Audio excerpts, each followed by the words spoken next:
I want to go back to what you said about the importance of finding the right therapist. I 100% agree. 100% agree. And what I always tell, clients or new clients that are seeking services is I give this 30-minute consultation and I tell them, this is just a you get to know me and I get to know you appointment. There is no pressure.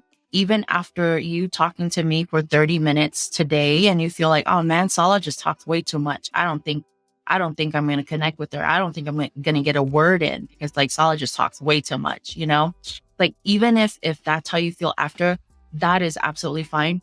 I would recommend it. I will give you recommendations because it is really, really important that you find a therapist that you're able to connect with.